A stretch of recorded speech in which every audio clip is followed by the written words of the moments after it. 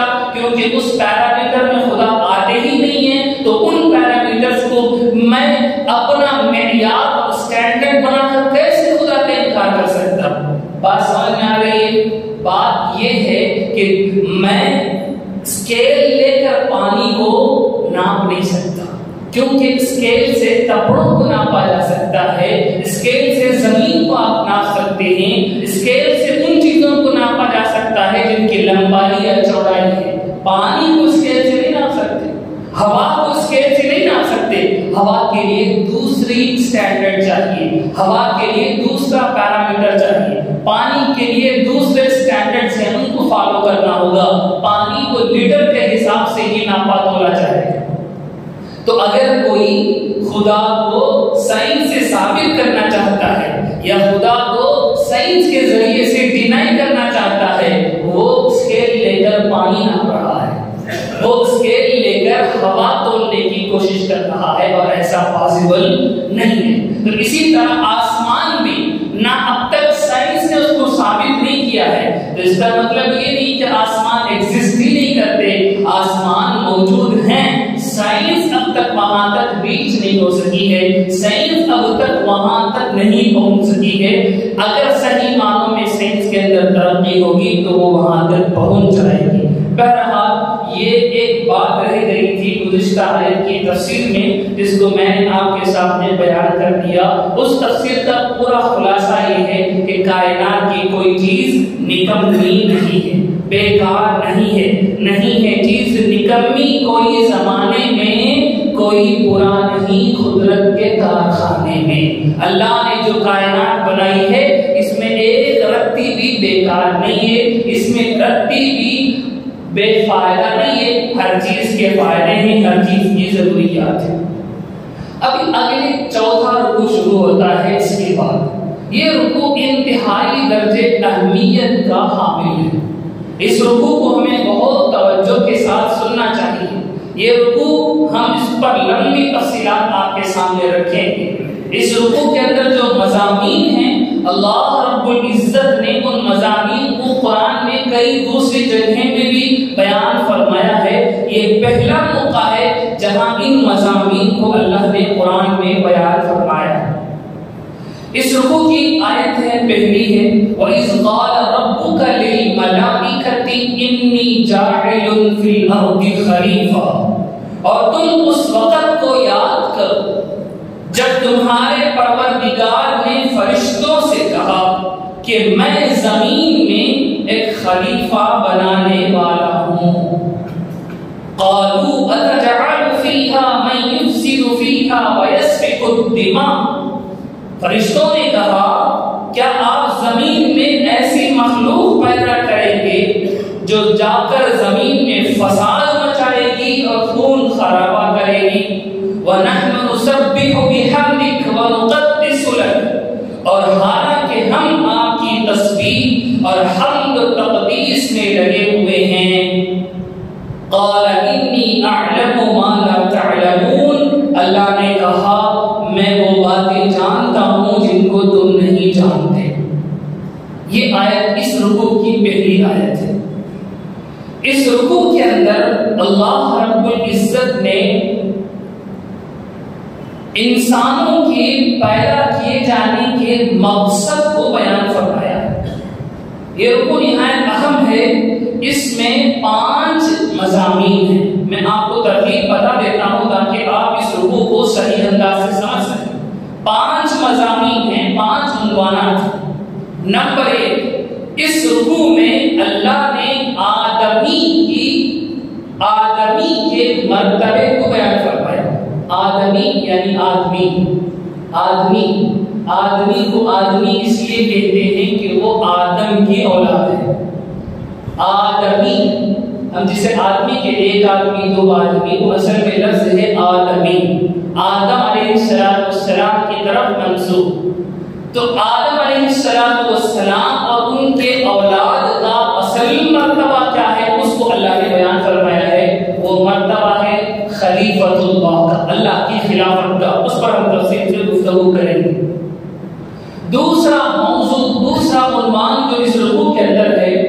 وہ یہ ہے کہ اللہ نے پوری مخلوقات میں صرف انسان کو، آدم اور آدم علیہ السلام کی اولاد ہی کو کیوں خلیفہ بنایا؟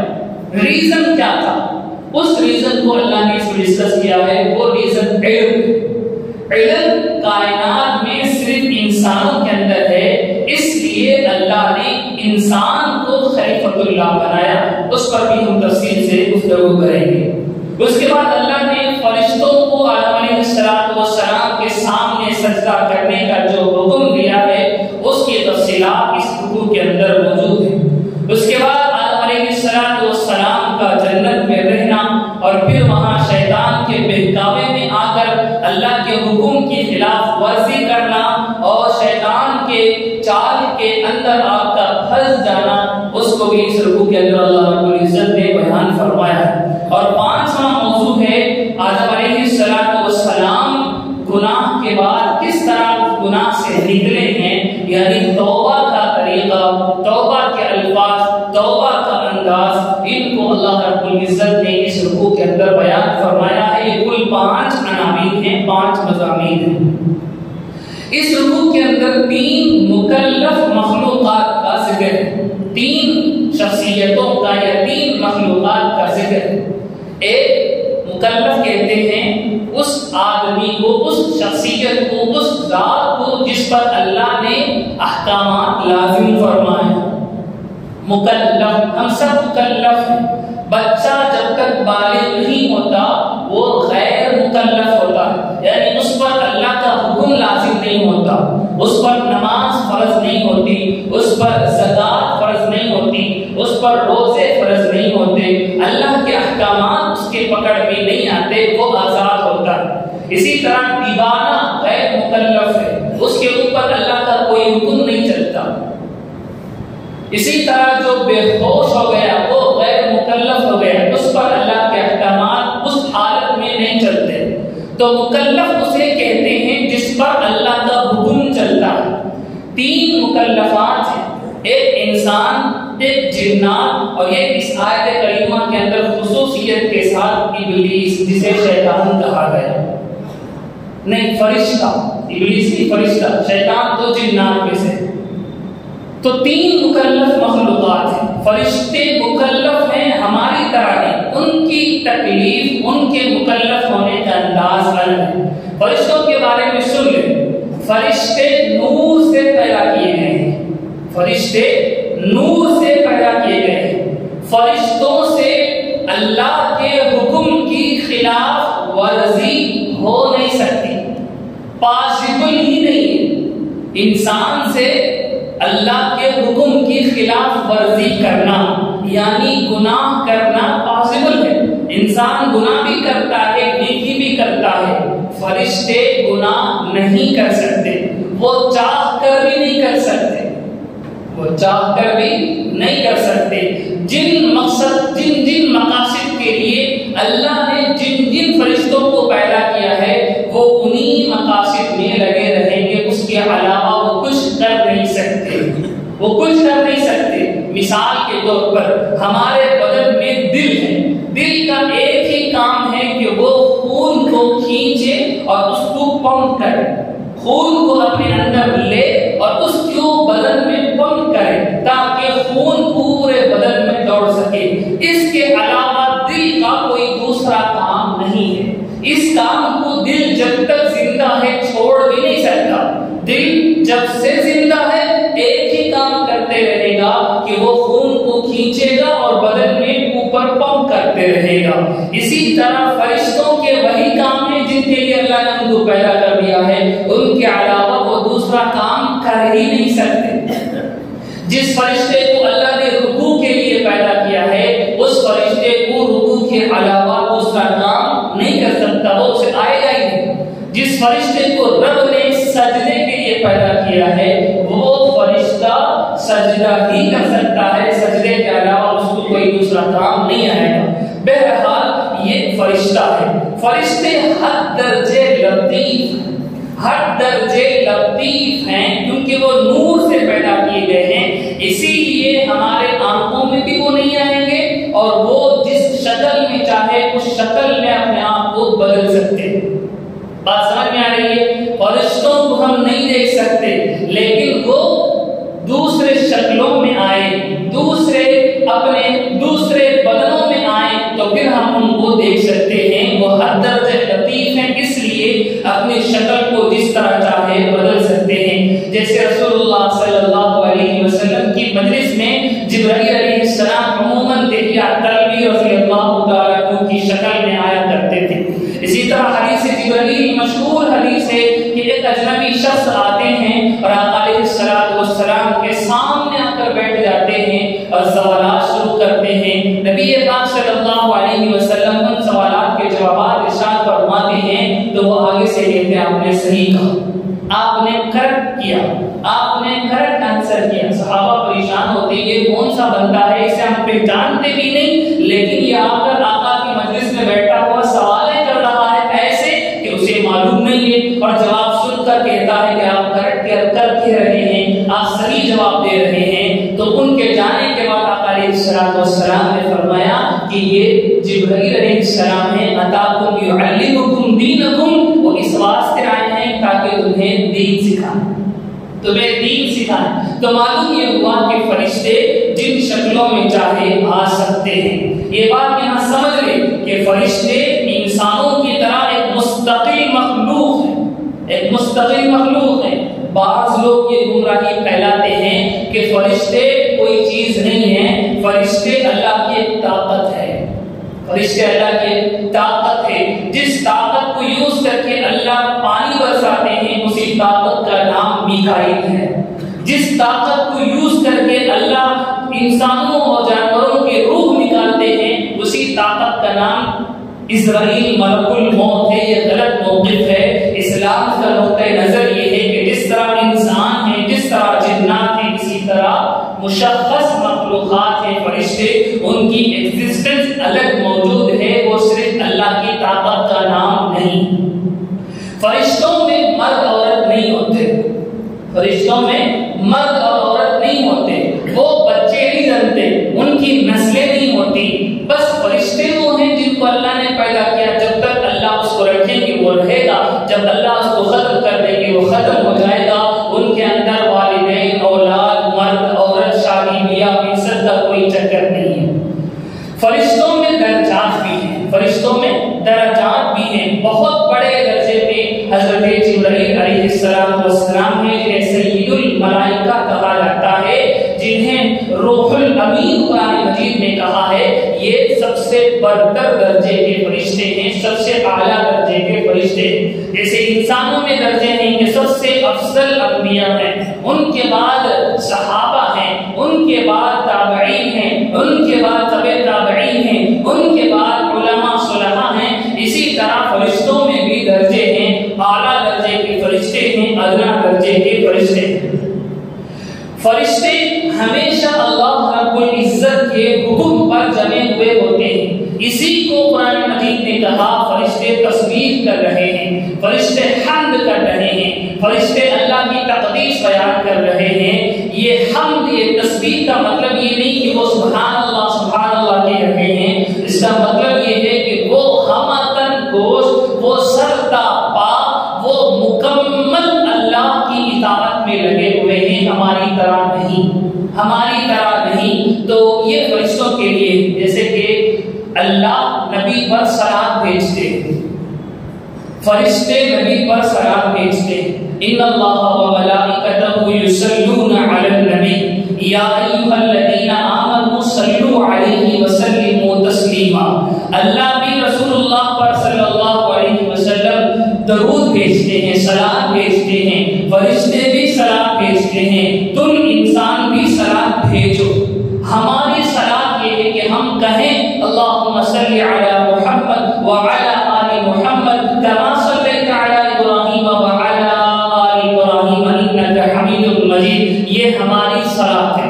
اللہ کی صلاۃ یہ نہیں کہ اللہ یوں کہیں اللہم صلی علی، یہ اللہ کی صلاۃ نہیں ہے۔ اللہ کی صلاۃ یہ ہے کہ اللہ خود رحمتیں اتارتے ہیں، اللہ خود برکتیں نازل کرتے ہیں، یہ اللہ کی صلاۃ ہے، یہ اللہ کی صلاۃ۔ ہماری صلاۃ کیا ہے؟ ہم یہ کہیں اللہم صلی علی محمد، ہم یہ کہیں اے اللہ تو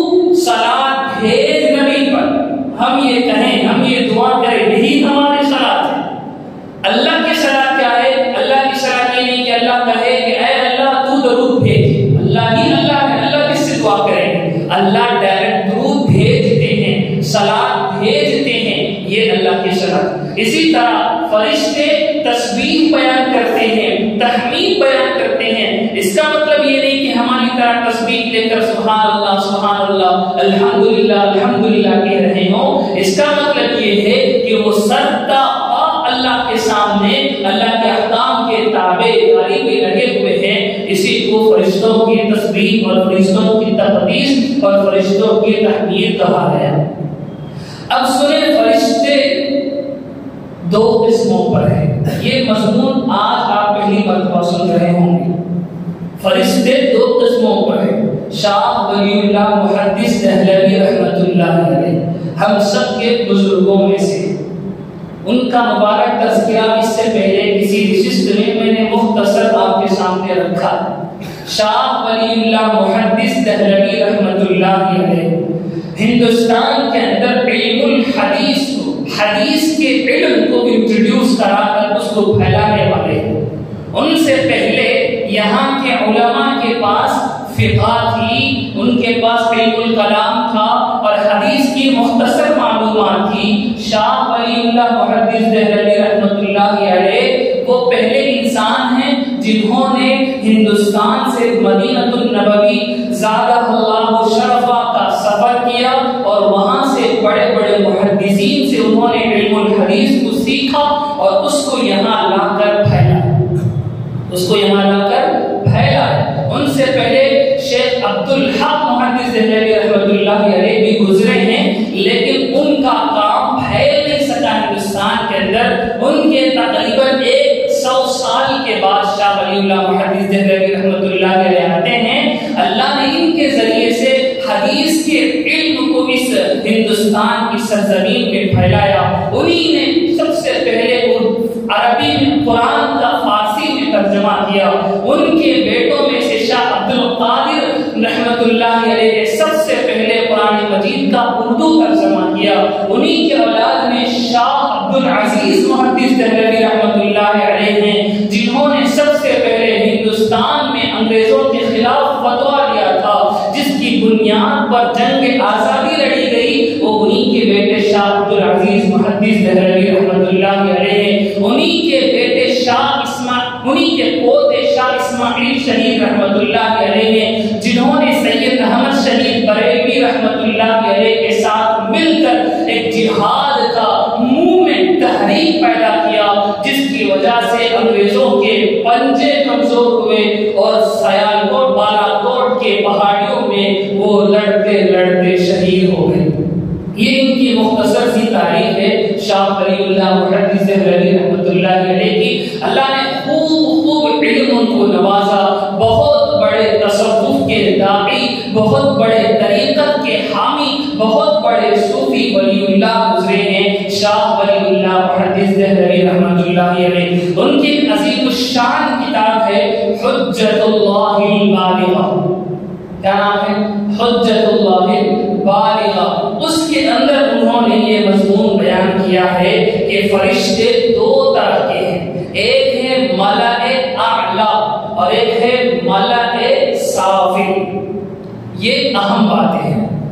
ملائے اعلی، اعلی درجے کے فرشتے، ان کے کام ہی الگ ہیں، اور ملائے سافل وہ زمین میں رہنے والے فرشتے، وہ زمین میں رہنے والے فرشتے۔ ملائے اعلی کے 3 کام شاہ صاحب نے بیان فرمائے۔ پہلا کام یہ ہے کہ اللہ رب العزت جن لوگوں کے اندر صلاح اور صلاحیت دیکھتے ہیں، ان کو اپنے دین کے لیے قبول کر لیتے ہیں۔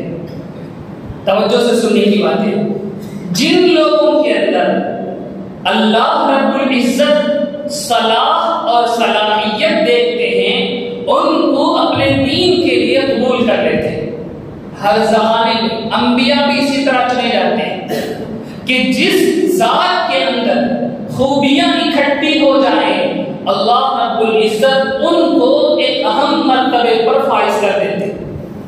جب تک نبوت کا سلسلہ تھا نبی بنا دیتے، نبوت جب ختم ہو گئی، صحابہ کا انتخاب اللہ نے ان کے صلاح اور صلاحیت کی بنیاد پر ہر انسان کو صحابی بننے کی توفیق نہیں ملتی.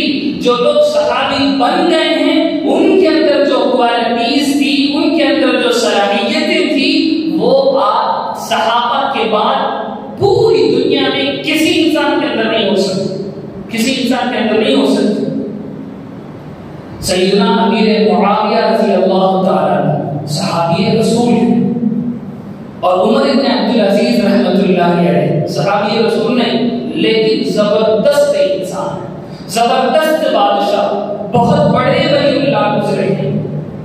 ابن المبارک رحمۃ اللہ علیہ کے پاس غالباً پوچھا گیا کہ امیر معاویہ رضی اللہ تعالیٰ عنہ نے سیدنا علی رضی اللہ تعالیٰ عنہ کے ساتھ لڑائی لڑی ہے، جہاد کیا ہے، اختلاف کیا ہے.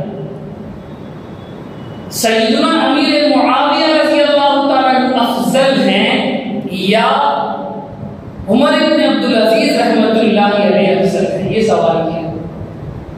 ابن المبارک رحمۃ اللہ علیہ نے جواب دیا، سیدنا امیر معاویہ رضی اللہ تعالی عنہ نے نبی پاک صلی اللہ علیہ وسلم کے ساتھ مل کر جو لڑائی لڑی ہے، جو جہاد کیا ہے، اس جہاد میں سیدنا امیر معاویہ رضی اللہ تعالی عنہ کے گھوڑے کے نام میں جو دھول تھی وہ بھی عمر بن عبدالعزیز رحمۃ اللہ علیہ سے افضل ہے.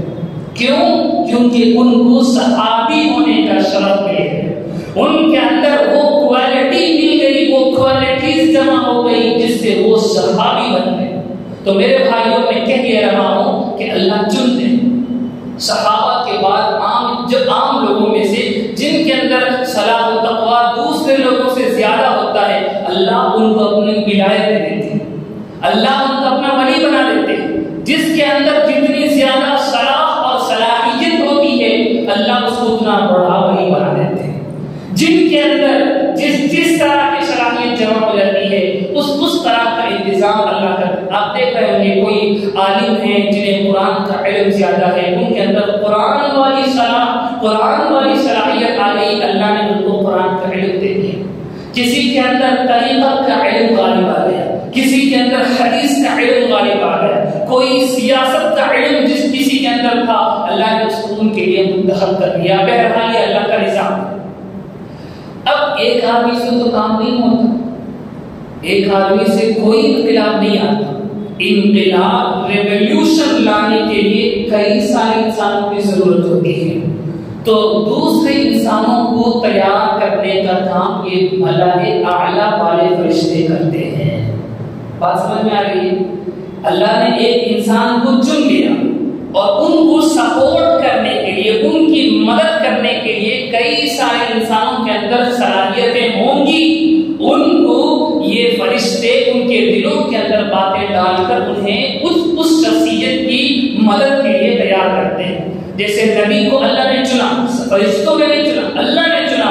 اب نبی علیہ السلام کی مدد کے لیے جن لوگوں کے اندر صلاحیتیں تھیں انہیں ملائے اعلیٰ والے فرشتے نبی علیہ السلام کے نبی علیہ السلام کی مدد کے لیے تیار کرتے. بات سمجھ میں آ رہی ہے؟ کسی کے لیے زیادہ محنت کرنی پڑتی تھی، کسی کے لیے کم محنت کرنی پڑتی تھی. سیدنا ابوبکر رضی اللہ تعالیٰ عنہ کو تیار کرنے کے لیے ملائے اعلیٰ کے فرشتوں کو محنت ہی نہیں کرنی پڑی، لیکن سیدنا ابو سفیان رضی اللہ تعالیٰ عنہ کو تیار کرنے کے لیے لمبی مدت درکار تھی کہ فتح مکہ تک فرشتوں نے ان پر محنت کی تو پھر وہ مسلمان ہوئے. بات سمجھ میں آ رہی ہے؟ تو یہ پہلا کام ہے فرشتوں کا. دوسرا کام ہے اس شخصیت کی مدد کے لیے ان لوگوں کے قلوب میں طریقے ڈالنا. میرے اندر صلاح اور صلاحیت تھی، مجھے اللہ نے چن لیا، اب میں اللہ کے احکام کو کیسے امپلیمنٹ کروں گا اس کے لیے سوچ کی ضرورت ہے، پلاننگ کی ضرورت ہے. یہ پلاننگ یہ ملائے اعلیٰ والے فرشتے ڈالتے ہیں. بات سمجھ میں آ رہی ہے؟ جہاں یہ کم ہوں گے ملائے اعلیٰ کی طاقت اور تاثیر بھی کم ہوگی. آپ دیکھ رہے ہیں ہم لوگ کے سارے لوگ ملتے ہیں، بیٹھتے ہیں، محنتیں کرتے ہیں، مشورے کرتے ہیں، لیکن لوگوں کو صحیح طریقے پر لانا مشکل ہو رہا ہے. اس کا مطلب سیدھا سادہ یہ ہے کہ صلاح اور صلاحیت کا مجموعہ آج کل بہرحال بات بہت دور نکل رہی۔ تیسرا اہم کام جو یہ کرتے ہیں وہ یہ ہے کہ جن لوگوں کے لیے جو لوگ اس شخصیت کی مدد کے لیے تیار ہوتے ہیں ان کے لیے دعائیں کرتے ہیں، اور جو لوگ ان کے خلاف ہوتے ہیں ان کے لیے بد دعائیں کرتے ہیں، ان کے لیے بد دعائیں کرتے ہیں۔ یہ تین بڑے اہم کام ہیں ملأ اعلی والے فرشتوں کی۔ اس کے بعد درجہ ہے ملأ سافل کا، انشاءاللہ العزیز اس پر ہم اگلی نشستوں کے اندر گفتگو کریں گے۔ رب العزت سے دعا فرمائیں اللہ رب العزت ہمیں قرآن فہمی کی دولت نصیب فرمائے، قرآن کو سمجھنا، قرآن پر عمل کرنا، قرآن کی تعلیمات کو عالم میں پھیلانے کا جذبہ اور توفیق نصیب فرمائے، آمین۔ وآخر دعوانا الحمدللہ رب العالمین۔ الحمد ولك الشكر يا الله، اللهم صل على سيدنا محمد وعلى آل سيدنا محمد وبارك وسلم عليه۔ ربنا ظلمنا أنفسنا وإن لم تغفر لنا وترحمنا لنكونن من الخاسرين، اللهم إنا نسألك حبك وحب من يحبك وحب عمل يقربني إلى حبك۔ سبحان ربك رب العزة عما يصفون وسلام على المرسلين والحمد لله رب العالمين۔